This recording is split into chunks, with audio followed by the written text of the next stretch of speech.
Hello, everybody. Thank you so much for attending our session. It feels a bit surreal to be, at our humble school here in East Harlem, New York City, knowing that there are people all over the world who are curious about what we're doing and have an interest in education. So thanks for coming. And without any further ado, I think we will get started. So. First off, I guess we'll make introductions. My name is Ben Otto, and I am a fourth-year teacher here at Life Sciences Secondary School. I am a special education teacher in our ELA department. Along with one of our science teachers here at the school, I'm a founding member of our Environmental Initiatives Committee and have been a part of helping our school make pretty significant change, which we are going to be sort of profiling for you here today. Hi, and I'm Kim Swanson. I am the principal of Life Sciences Secondary School. This is my 6th year in the school. Prior to that, I was the assistant director of the Peace Corps Fellows Program, where I did a lot of teacher development and support after being a Peace Corps volunteer in Senegal and working as an ENL teacher in the Department of Education in New York City as well.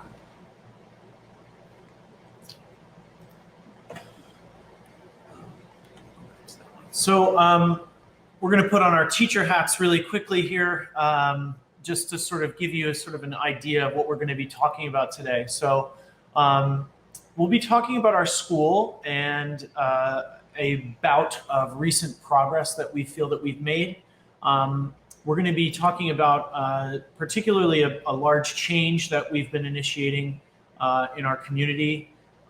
We'll be talking about our vision for that change, what we value and what we're going to be working toward creating for our school community. And at the end, we would absolutely love to get your input on some of our ideas and questions, and just to hear some feedback from people from all over the world who have an interest in education like we do. So. So there's a few questions that we would love for all of you to consider as we're sharing, because as Ben mentioned, we'd really love to get some feedback from everybody here as well. We're still very early in our planning phases, and so we have groups of students, staff, and families who are going to be working on creating curriculum and plans for next year. And so any feedback we get today, we'll be able to take back to them as we begin this work. So some of the questions we have for folks is just thinking about if you were a student in a climate justice themed school, or if you were a teacher teaching in a climate justice themed school, what would you like to see happening in that community? We have our ideas, but we'd love to get some perspectives from folks around the world. Also, what programs or knowledge do you think would be worthwhile and beneficial for us to consider partnering with? We'll share a few organizations that we're currently working with, but we'd love to expand and continue to make contacts. What initiatives could you envision enriching our school community, our day-to-day culture, and our functioning? And what knowledge and skills do you think would be worthwhile and beneficial for students in terms of future work potential? So if we're thinking about trying to create spaces for some of our students to explore careers in the field of climate justice, what types of knowledge and skills would they maybe need? All right, so this is sort of a collage of our school as it exists now. Our current enrollment is 340 students. Our demographics break down generally to about 60% Hispanic students, 30% Black, 7% Asian, and the remaining students identifying as white or mixed race. We are on East 96th Street in Manhattan. And as you can see kind of in the map that we've superimposed behind some of the pictures of our students, that's kind of right where we are there on the east side of the Manhattan Island, kind of wedged right between Manhattan, the Bronx, and Queens in a way. So that's really where most of our students are coming from, is primarily those three boroughs. We do have a lot of students who come from Brooklyn as well. I don't know if we have many that come from Staten Island. Probably none. It's pretty far. But for the most part, our students are coming from Upper Manhattan, the South Bronx, and parts of Queens. Some of them traveling over an hour to get here due to subway lines and things like that. So, and of course, those neighborhoods are typically underprivileged neighborhoods, lower income neighborhoods. Often urban food deserts and things like that. In a world of education that now will always kind of be viewed as the pre-COVID and post-COVID era, I think it's important just to mention that the impact of the pandemic has been pretty profound on our school community. We have many students who have been in very close proximity to loved ones passing away, and certainly many of our students and their families fell ill from the virus, particularly very early on in the onset of the pandemic, since our students and their families tend to be of lower income and living in the neighborhoods that were some of the hardest hits in the city. And of course, as many of you are aware, New York City was the epicenter of the virus for a number of weeks back in about April of 2020. So that's definitely something that has been a factor for our community. All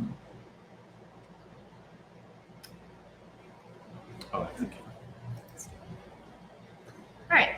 So I'm going to share a little bit of the context of the school's history, because I think it's important to kind of understand and know when thinking about the shift that we're making moving into next year. So the school was actually founded in 1998 in partnership with Mount Sinai Hospital, which is in close proximity to the school. And the primary goal initially was to encourage Black and Latinx students to enter the health career sector. And unfortunately, over the years, the school didn't really nurture that partnership, and so it kind of fell to the wayside. And although the school maintained the life sciences name, the theme was not as strong as it was in those initial years. Additionally, there was some negative press, in the early 2000s. Around safety. We've included a few headlines from the school community that were featured that were negative. So, there was an BB gun at the school once, and that made the press. There was also press around a high number of safety transfers. And so all of those things kind of led to a decline in enrollment and kind of a more negative perception of the school community from folks in the surrounding neighborhoods. And so due to kind of a shift in the culture that became kind of negative, declining performance and student achievement, those things led to a shift in leadership. And so 7 years ago, there was a temporary principal that was in the space for a year. And then I came in as principal 6 years ago. And so the first thing that I really wanted to focus on as a principal was really shifting the culture of the school community, which was really quite adult-centered and punitive in nature. And so we really wanted to create an environment where students felt welcome, they felt like their voices were valued. And so that's something that we've been working on over the course of the past 6 years.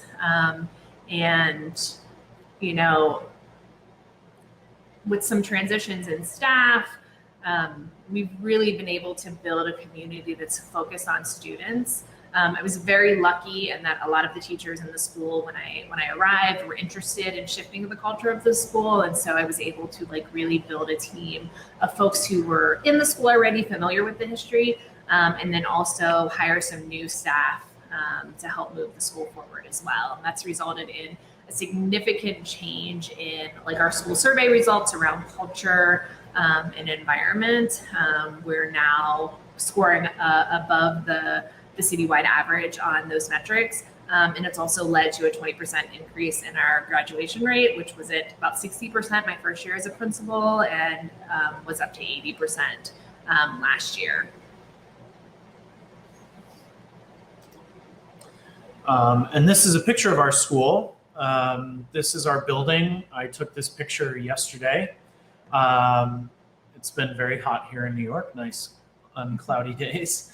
But as you can see, the building is quite old. It's also right now covered in scaffolding. Scaffolding tends to be a good thing. Unfortunately, our school being kind of underprivileged and underserved, at least the lower part of that scaffolding that you can see overhanging the sidewalk has been there for a number of years. And so, you know, the scaffolding for us as a community has sort of been very much this like symbol in a lot of ways, where we see it as a sign of growth, but also we're ready to have the scaffolding come down. And we have made that pretty well known to the powers that be. It should be happening before the next school year, which is great news for us. But that's where we do our stuff. And the street that you can see there with the cars on it is East 96th Street. So. Yeah, and you know, the scaffolding coming down is going to hopefully align with our shift to become the high school for climate justice. So officially on July 1st, we will transition from being life sciences secondary school to becoming the high school for climate justice. And so I'm just going to share a little bit around the catalyst for this change. There were multiple factors that contributed to us wanting to make a name change. The primary factor was we used to be a secondary school, so we used to serve students in grades 6 through 12. And about 3 years ago, the Department of Education truncated our middle school, and we became purely a high school serving only students in grades 9 through 12. So being that we were no longer a secondary school, we needed to change the name to become a high school. And so part of the conversation around the name change was, do we want to stay on this path of being life sciences and just become life sciences high school and really continue to work on reinvigorating that mission?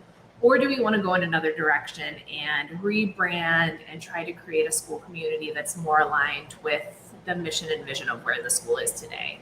And we ultimately decided to go the second route after surveying our students, family, and staff, right? So this was not a decision that that administration made or that was made centrally. This was like a community-based decision.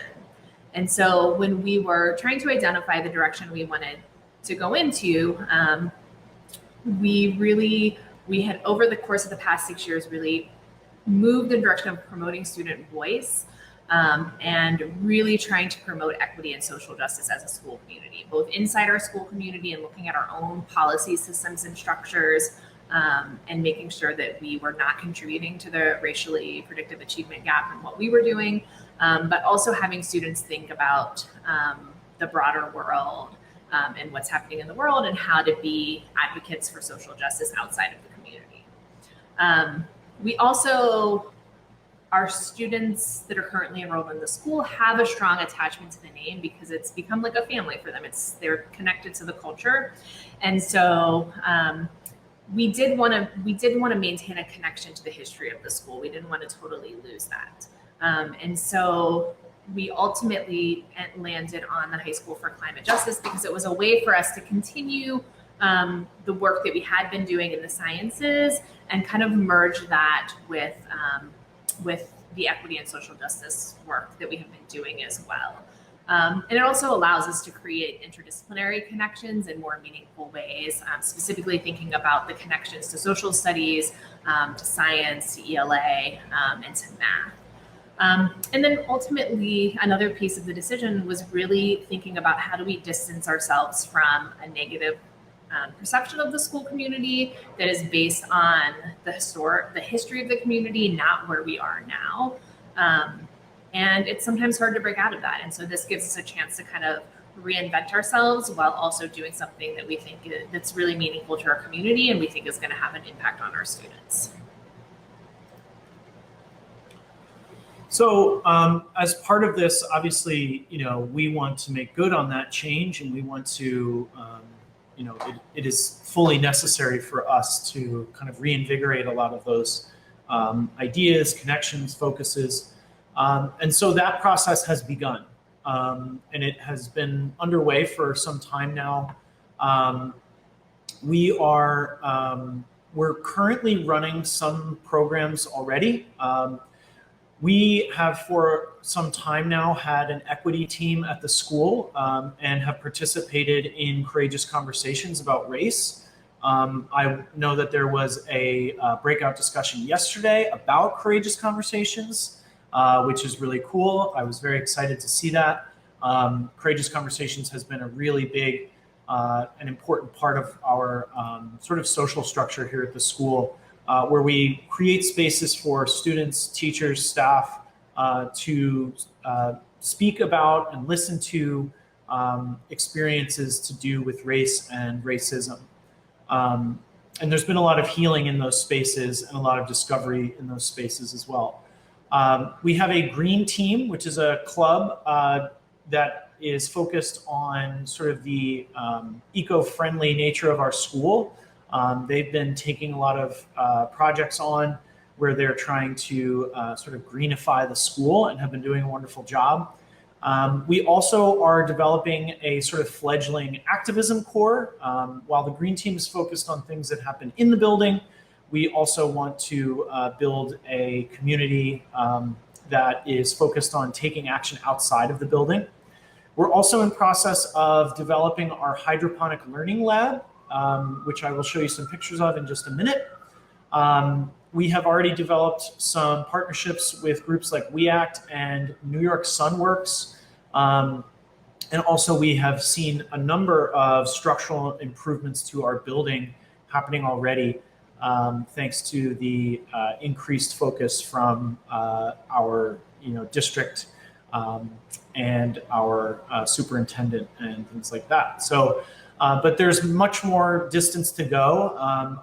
The activism core that I mentioned needs to be bolstered. We're very excited to be back in person next year, where hopefully things like activism, at least among young people, can be something that is just more easy to kind of organize.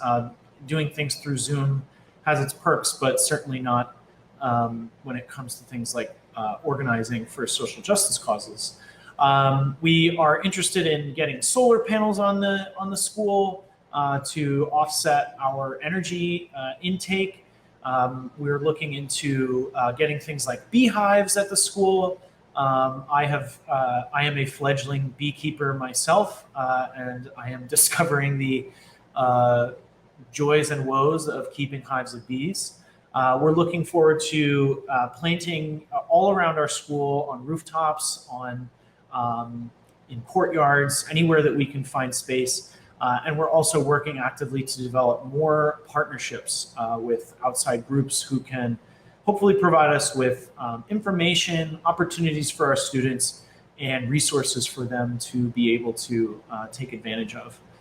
Finally, we're also very interested in a career and technical education option, which is particularly relevant to this summit because we are hoping to prepare our students or at least provide them with some kind of certification in something to do with a green economy.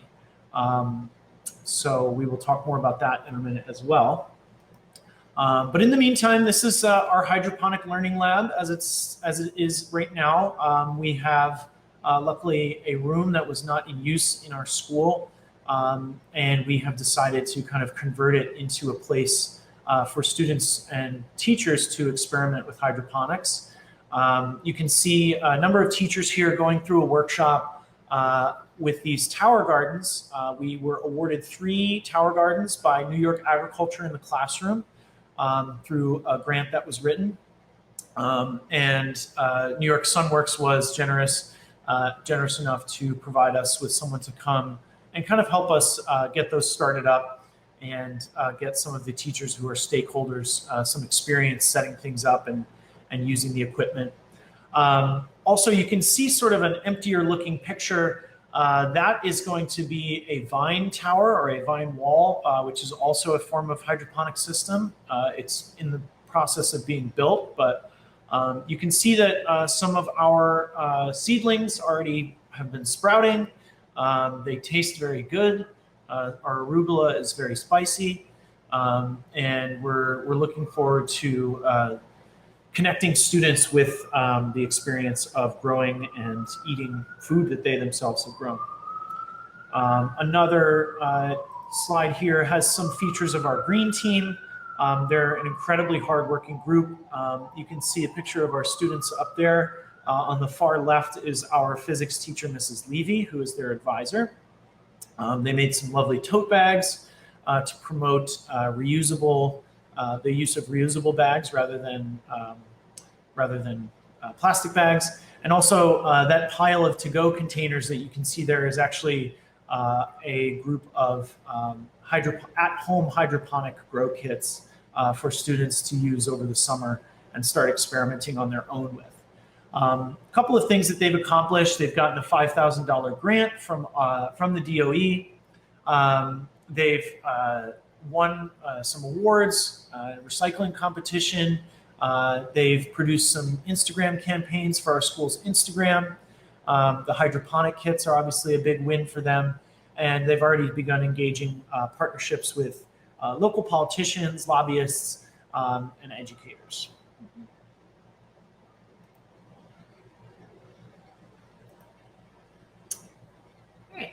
So as we mentioned a little bit earlier, one of the things that we're really interested in doing is creating a career and technical education track for our students.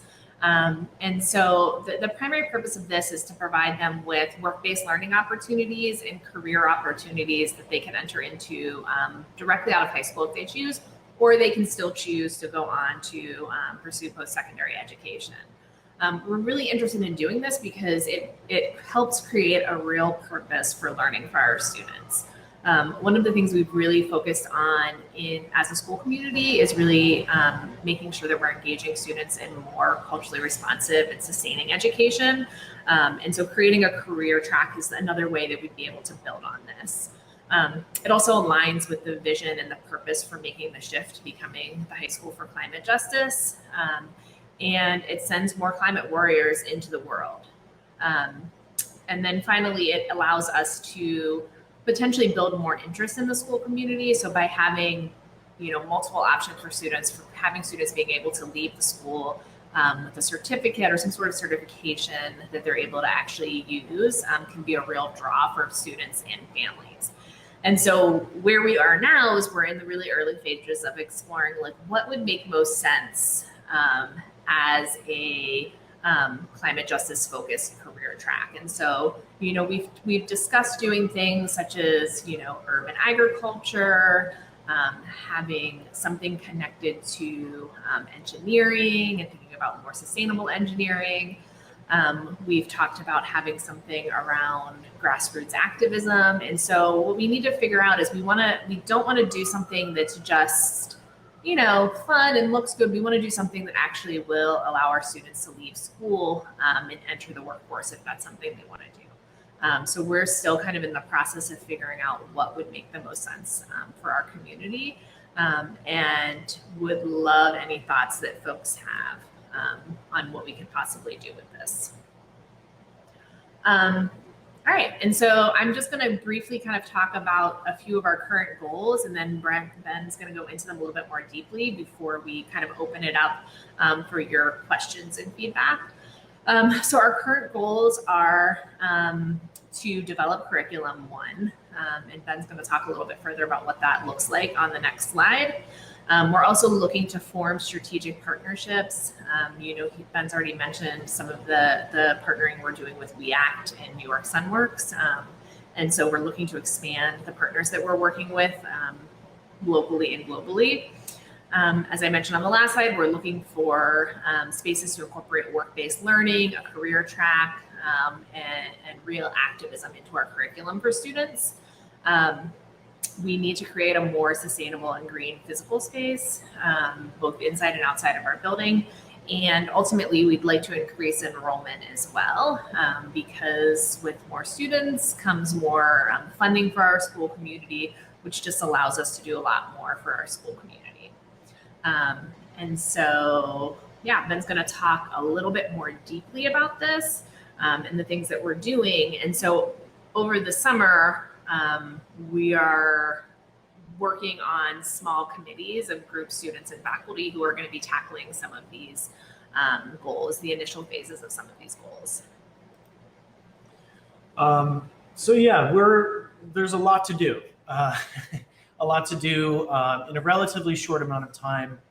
Of course, we'd love to have our building look like this building that I selected here, but we understand it will be some time before we have the green utopia that we hope for. But in particular, going back to this idea of our vision, one of the first things that at least we teachers are really focused on is, what are we going to teach now?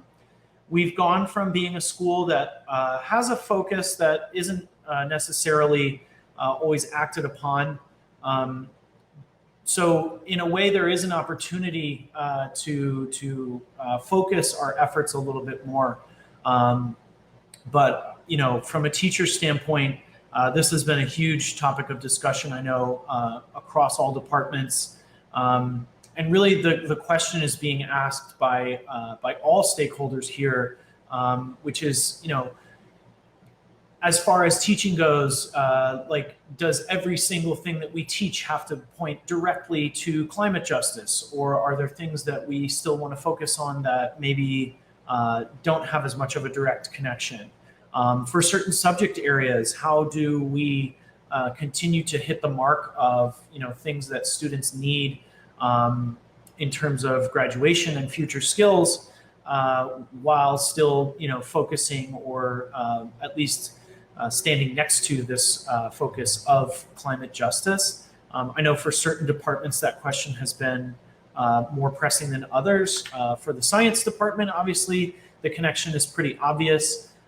For departments like the English and math departments, the connections are not always so outright. But as an English teacher, I know that we've been starting to discuss, maybe our job is to sort of connect to the human element of the climate crisis. That's our bell right now. But a lot of that planning and brainstorming is going on right now, and there will be a committee this summer that is going to be talking about that, and particularly we'll be developing curriculum for a freshman climate seminar. We believe it'll be really important for students to kind of land at the school and everybody to get on the same page in terms of the types of terminology that we'll be using and the kinds of issues that we're talking about. Although the climate crisis is something that a lot of us have heard about, we find that there are a number of students who really don't have a clear idea of how to define these terms for themselves. And so doing things like that, providing examples of where these issues are impacting people will be a focus of that seminar. And hopefully, in developing that curriculum, there'll be an opportunity to do sort of like offshoot courses that are electives for students to expand on some of those ideas and focuses that were explored in that climate seminar. We're looking at partnering with the local community. There are a number of urban gardens, in New York, but we're hoping that by connecting them to, this environmental issue, at least in their community, that they'll see that it is within their power to take action and to impact change in the world that they live in the spaces that they inhabit on a day-to-day basis. Hopefully we can sort of help them see that while the environment is an important cause, that the same tactics in terms of organizing and taking collective action can be used in any social justice issue that they or their communities might be facing. And of course, like we've been emphasizing, those work partnerships will be an important part of that too, helping students find jobs while they're in high school and find hopefully even better jobs when they are finished here. As we mentioned, building improvements are a big part of this. Our building is very old. I think it was built in 1912 or something like that. It was originally designed as an elementary school, so our spaces aren't exactly designed for larger, more active bodies. In particular, our gym comes to mind, which is a small space here that is sort of a Frankenstein space with our auditorium. But we'll be looking to do even more beyond that. Dreams of solar panels, green walls, rooftop gardens, eco-friendly appliances. All of those are things that we feel are an important thing to bolster and kind of reinforce our commitment to the environment. But of course, those things take money. And the New York City Department of Education, being the largest Department of Education in the country, is one of the country's largest bureaucracies as well. And so inevitably, change in public schools can be slow to get moving. So that is some of the obstacles we face. And if anyone has any suggestions of how to navigate those two obstacles, we're happy to hear them. And of course, as I said, education will now be marked by the pre and post-COVID world. We believe that helping our students return to some semblance of normalcy and safety within our building is going to be really important as well. We're not clear yet on what the sort of guidance is going to be on wearing masks and things like that, but we do know that no explicit remote learning option is going to be offered anymore in New York, which can be good or bad, but it's important for us to make sure that transition back for our students is seamless and helps them feel safe and supported after what for many of them was a very traumatic about year and a half now. So. But this is where we turn to you. That kind of does it for our explanation of what we're up to here. We're looking for any kind of ideas, feedback. If as I say to my students all the time, if this inspires you to make a connection to something else that you've seen, we'd love to hear what that connection might be, because it's in that kind of brainstorming that we are going to be able to create our own ideas and make our own connections that might lead to something. We'd love to know what you think sounds good, what sounds bad, even if it's something that we're doing that sounds bad. Like we said, while the environment and social justice are very important to our student body and our staff body, there is a lot of learning that the staff has to do as well as the students in order for us to really be in the sort of standing in integrity with this mission in the way that we want to. And we're just looking for ways that we might be able to thrive moving forward. So that, I guess, does it. We're ready to start a Q&A. I think what we can do, I know that there's this sort of Q&A chat box on the side of the on the side of our chat here. You can enter a question that way, or if you'd like to come on screen, as Shaquille was saying, you can come on screen, but you have to share your audio and video in order to do so. And like we tell our students all the time, it's a little easier to have discussions and answer questions when we can see your face and hear your voice, but the chat does work as well. So.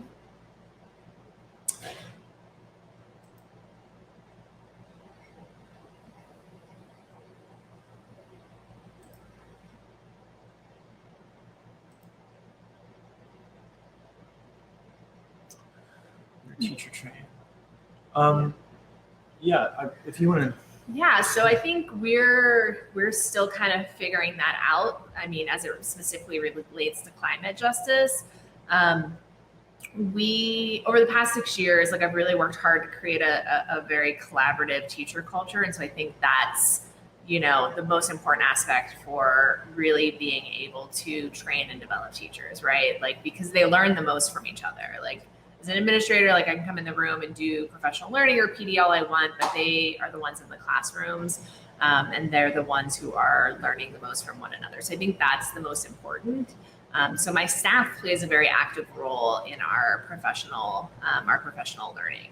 And so a couple of the things that we've done this spring to just really start to think about the work that we're going to be engaging in next year is we started off with by creating climate justice book clubs. And so I have a group of teacher leaders who each selected a climate justice themed text. Some were fiction, some were nonfiction. And as a school community, we broke into groups and are reading those texts and engaging in conversations around how what we're learning through those texts could connect to the curriculum, what we're learning about climate justice that we might not have known before, and what additional learning do we need to do. So that's like one thing that we've done.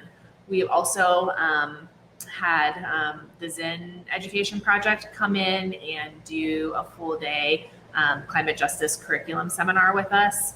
And I'm hoping we'll be able to work with them more in the future because they have a lot of valuable resources.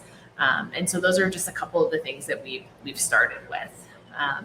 And then again, this summer, we're going to continue working together. And so we're going to take some of the things that we've learned and begin creating curriculum, both for the 9th grade seminar that Ben spoke to, as well as identifying spaces across the curriculum to implement some interdisciplinary work connected to the theme as well. One thing I'll also add to this is, just generally having been, part of many of these sort of teacher level conversations that Kim is talking about, I think a big part of this is buy-in. Mm-hmm. And like any organization making a big move like this, there are varying degrees to which people are excited about this. A lot of people initially were not into this idea. We did hold a vote for whether or not this name change would happen. And so it was our community who did select this, but to a degree, like anybody, change can be daunting for people. And for a lot of teachers, some of our more experienced teachers, especially who have been operating in a certain way, teaching certain curriculum for, a certain amount of time, being asked to essentially, not necessarily throw out all your plans, but adapt everything you're doing can be a big thing to ask people to do. So that buy-in is definitely something that's been a part of like our discussions. And I know for myself, at least as someone who was very enthusiastic about this change, I've been trying to be kind of a cheerleader for it as well. But that's part of the sort of like development phase of this. And, we're very much in that space departmentally as well. So I guess like one thing I would add to that is I think one of the benefits or one of the positive outcomes of having to be remote during a time of COVID was that New York State last year canceled Regents exams and this year made them optional for students. And so there was less pressure on teachers to teach very tightly to the content being covered on exams. So it gave teachers a lot more flexibility and comfort in that flexibility to be able to plan a little bit more in depth around topics that they might not be able to cover in as much depth in a typical school year or don't feel like they can. And so part of our challenge and struggle for next year is going to be really like, how do we continue to encourage that with teachers?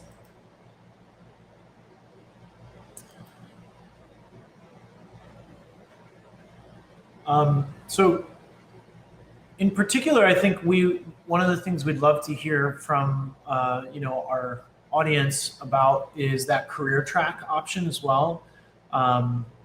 Talking about the future of green jobs, we're curious if people, obviously, on an international level, certifications will be different from place to place and things like that. But what kinds of things might come to mind for you all when it comes to like developing a program like that, where we're trying to sort of put kids in a position where they can graduate and be ready to enter the workforce with something, you know, in their hand other than just a high school diploma. And Shaquille, I know you're kind of back in the game here. Hi, Ben. Hi, Kim. Thank you. Yeah, I was just going to come on screen and encourage other people to come on screen if they wanted to or chat more. I also wanted to say that I have a personal interest and professional interest in this topic because in San Francisco, what I've done for our YMCA is we were able to, from our last summit, essentially start and create a climate justice department in our organization. And so we actually got some seed funding to start that idea, and now we've tripled that money from outside partnerships. So, which does play into a role in education in some of our youth programs, but kind of where I was coming from with my question about training is that there's a lot of shifting that has to happen in the way we think about this from an adult perspective, right? Or an education perspective. And I just find that personally, it can be challenging because climate justice is really about how you see the world, the shift in how we're seeing it. Mm-hmm. And sometimes that's combative to other people's perspectives, can't talk today, on how they were raised or what they were taught. So I just thank you for sharing the answer to that question. We have about 10 minutes left of this session. So if anyone wants to come on screen and talk, if anyone has any questions they want to ask, please use the chat box.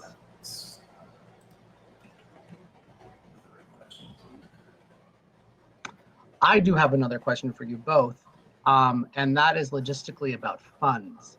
So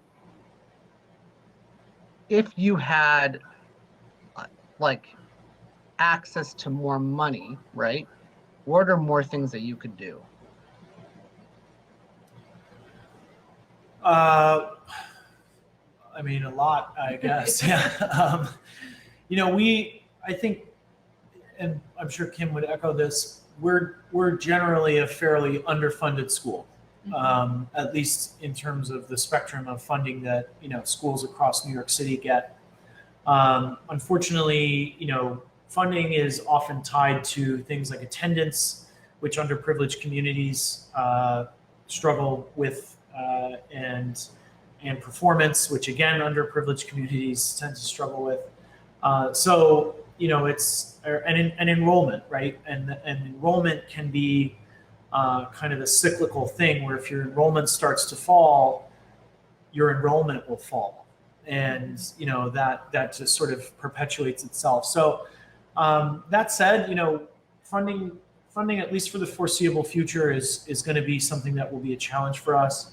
But I know that, you know, going back to some of those things that, you know, we're sort of dreaming about, I think in my mind as a teacher, I think about the physical space of our school as probably the first thing that would come to mind. I think just inherently it feels disingenuous to have a school that is focused on the climate and on our, our output of waste and our intake of energy without having a building that is, reflective of that value and that mission.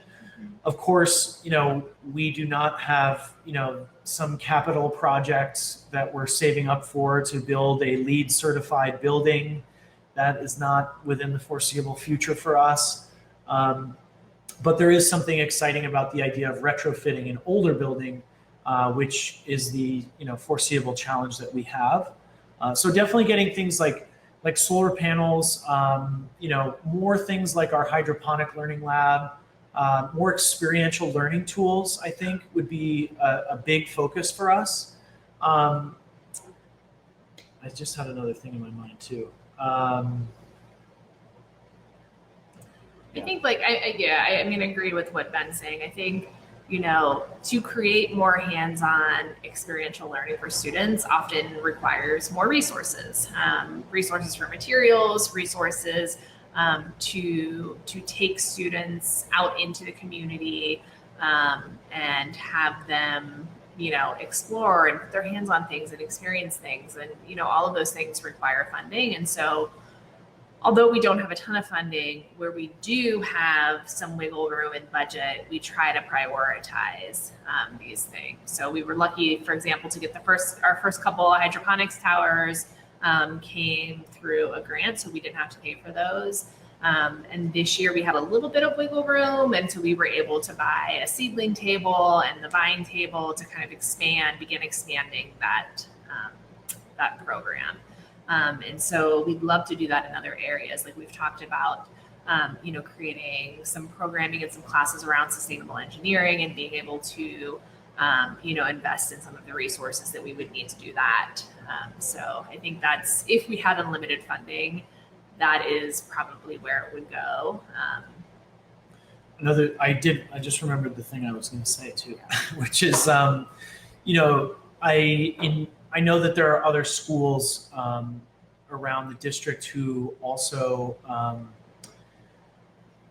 go on trips, right? And by trips, I don't mean like a daily field trip, but I mean like, they get on airplanes and they fly to other countries and they go visit, things for, their global history class or whatever it is. And it would be so interesting to me to take students on trips to places where there are, climate issues taking place, first of all, or places where solutions are being implemented. An example that comes to mind for me is I'm a pretty avid surfer, and I was on a trip surfing in Panama a couple of years ago, and was lucky enough to get a tour of a facility that's regrowing a reef down there. And it's a very kind of like, grassroots thing that they're doing. They're building structures under the water where fish and plant life can, grow and can start to hopefully thrive again.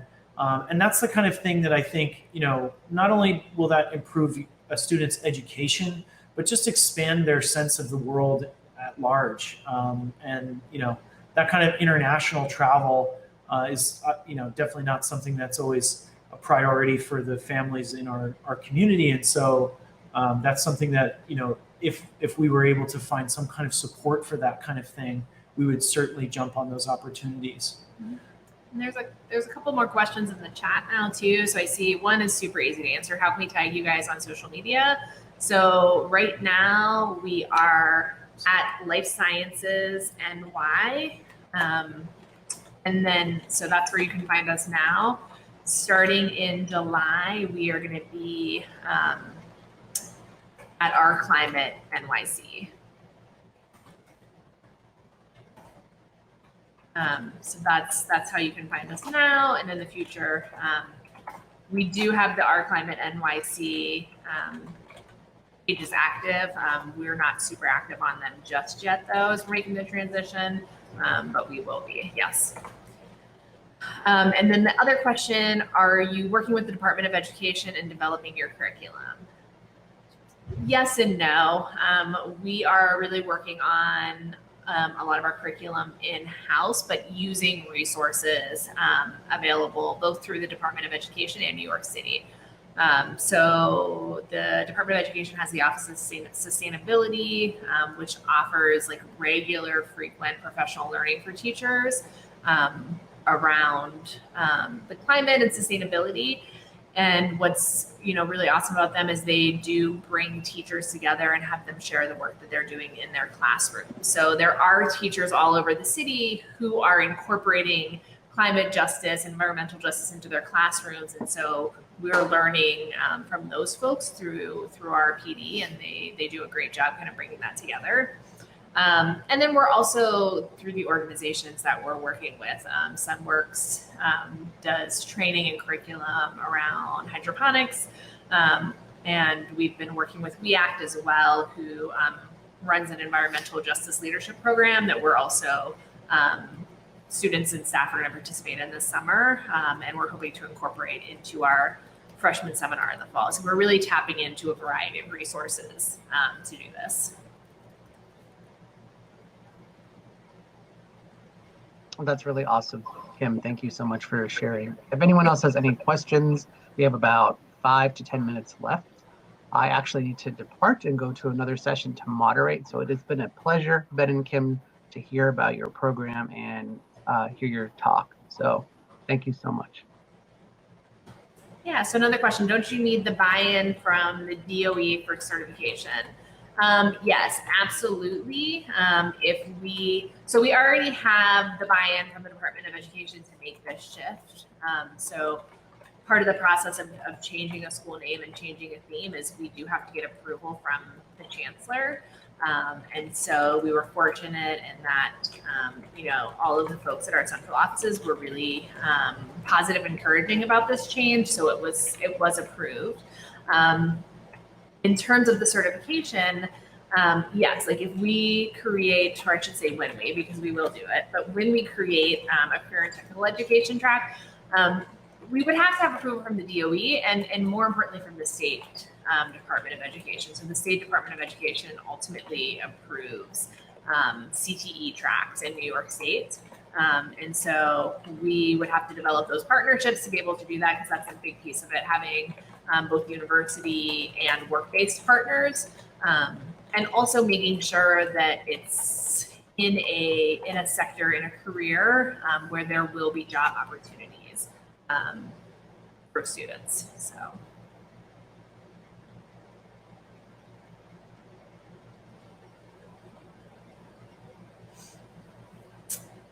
Yeah, and Ben put our contact info in the chat again. So if folks have any other questions or suggestions after we end today, you can reach us at those email addresses.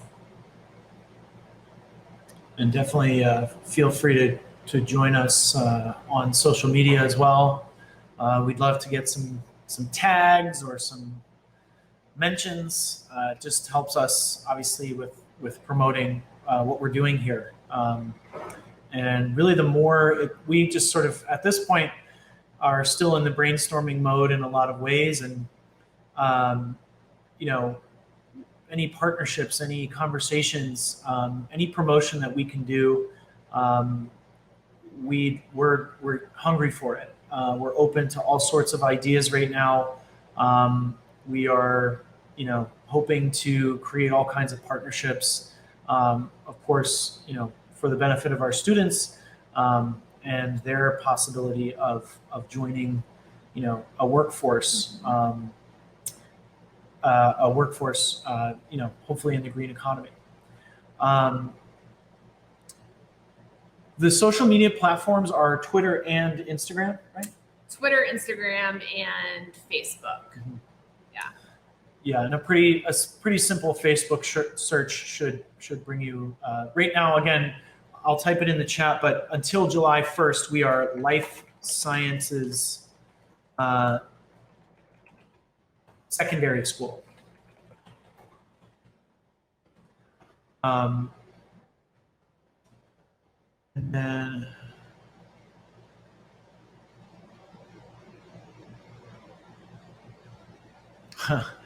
yeah, I mean, thank you for your comment from Japan.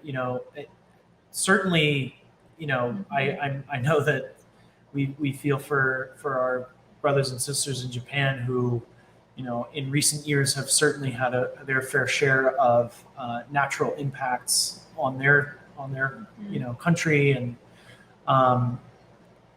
we can relate in our sort of feelings, from Hurricane Sandy, which is still sort of echoing through a lot of neighborhoods in our city.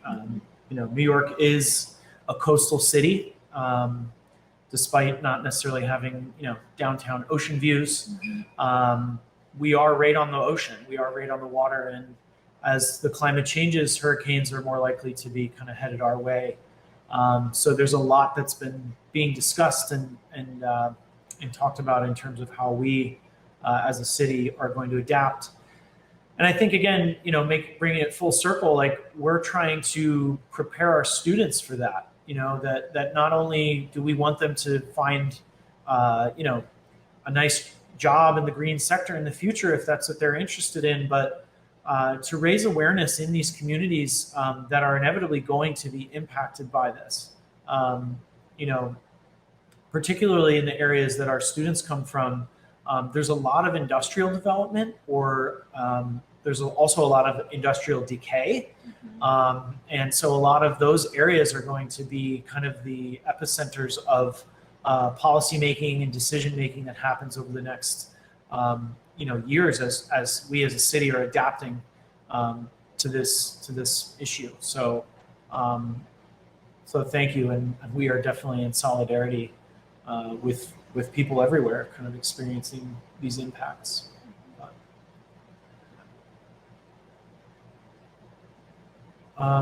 Well, I guess that about does it.